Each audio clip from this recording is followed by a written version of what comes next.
Hello. Today I'd like to share a lesson with you on how to do Taiji in a 4x4 square. At least here in Duluth, it's turning cold, can't really practice outside, and I don't have a very big space, but Master Liang had taught us how to be able to do Taiji in a small space.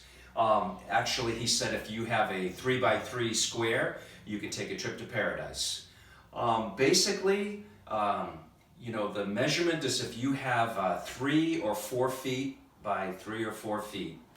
That is the space around one stance. So if you have a half a step in the direction of one stance, you have more than enough room to do Taiji. Now this space where I practice, so this is a 6-foot staff. So here is 6 feet to here, and maybe another, so it's about 9 feet. And then that's 6 foot there, and I have another 3 feet. So I've got a 9x9 square. I've got more than enough room to do all kinds of Taiji martial arts movements. The ceiling's pretty high, so I can get a lot of stuff done. Where this training comes from is in the Taiji Classics. It says you have to learn how to turn your body and change your step, which is how you change your front foot without going forward. So for instance, you do a brush knee, and I take a step forward. Now my right foot is forward. I take another step forward. Now my left foot forward. Now I'm out of room. So what I want to do is I want to make sure I don't break the flow. I don't want to have to run back or disturb my Taiji moving meditation. So the first way is to do a change step. So the classics say you have to learn how to turn your body and change your step. So what I'm going to do is shift back, turn my body, pull the front foot back, transfer the weight, let the other foot forward, and change step. It's kind of like it's like a mime. So it looks like I'm moving forward, but I'm not taking any space.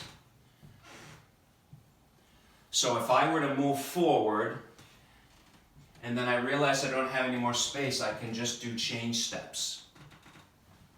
So one way to do brush knee is with a straight change step. So if I were to do brush knee, and I had no more room,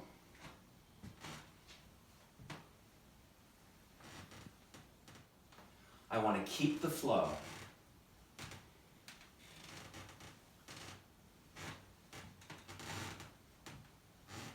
Really, any posture that went forward, I can just do a simple change step.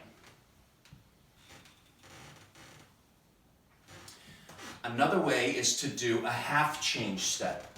So instead of pulling my front foot all the way back, I'm just going to pull it halfway back. Just halfway back.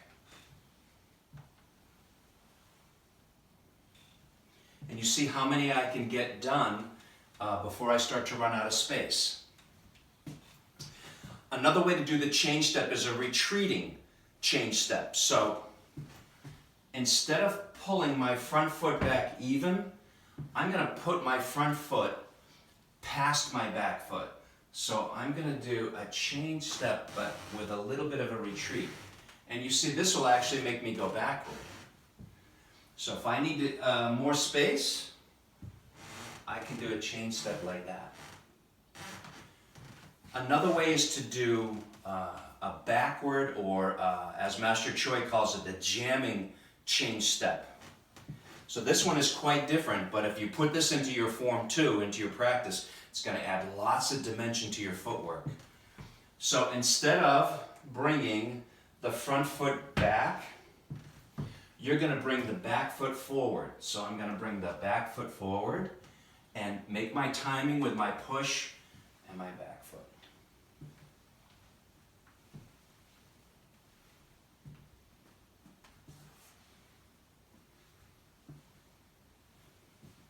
So I could do a change step. I could do the jamming chain step, I can do a retreating chain step. There's all kinds of ways. As long as I keep my upper body and my flow going, I can be really creative and really work these chain steps. One way to use that backward or jamming chain step would be, say, single whip. So say I don't have any room behind me. I can get to the single whip, and then instead of running into something here, I can pull that front foot back and do the chain step as a jam. And the timing would be palm and foot. I'll still keep the flow. The upper body still has the same flow. Use the back. Repulse monkey. Repulse monkey, we are retreating. And we're retreating. And we're retreating. But if I only had enough space, or I found out I was going to run out of space, what I would simply do is pull the front foot back and let the back foot go forward.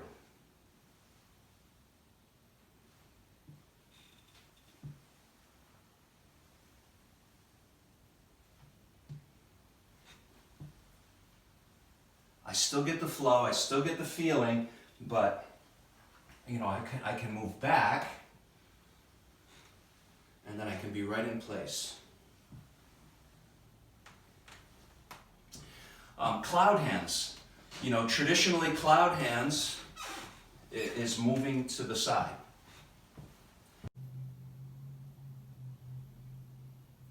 So another posture that takes room is cloud hand. Traditionally, cloud hand is moving to the left or right, depending on which side you're doing.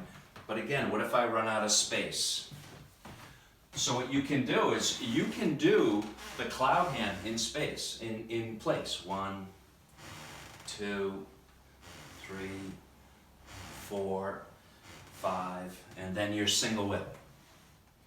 Or you could do a step, and then you could do a couple in place. You could go back again.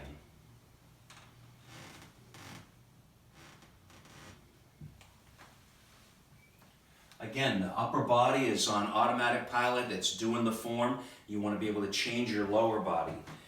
Depending on if I'm running out of room this way. So if I've run out of room towards the door, I can start to do the cloud hand forward.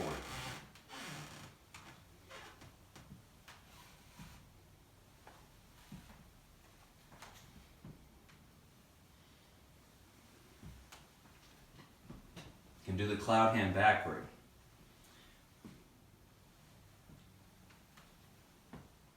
So again, you want to get creative. You want to adjust your light foot, the empty foot, and just let it go. Say we were going to do the Roosters. So say I don't have any room. I don't have any room to go backward. I'm just going to do the Roosters in place like I was in a marching band.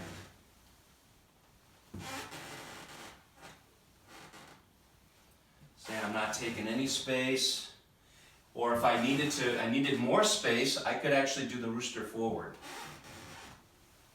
to give myself some space.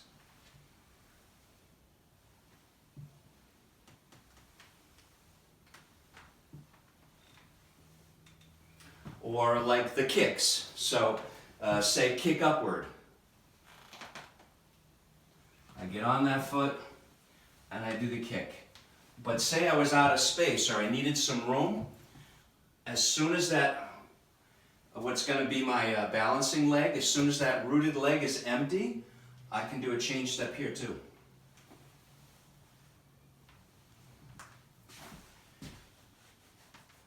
So, one idea is to figure out, get used to working in a small space. You can make lots of gain even in a small space. You want to keep your flow. You want to keep your sequence. You want to change the steps, however they go. You can even change the angle. So sometime, if I just start to play with it,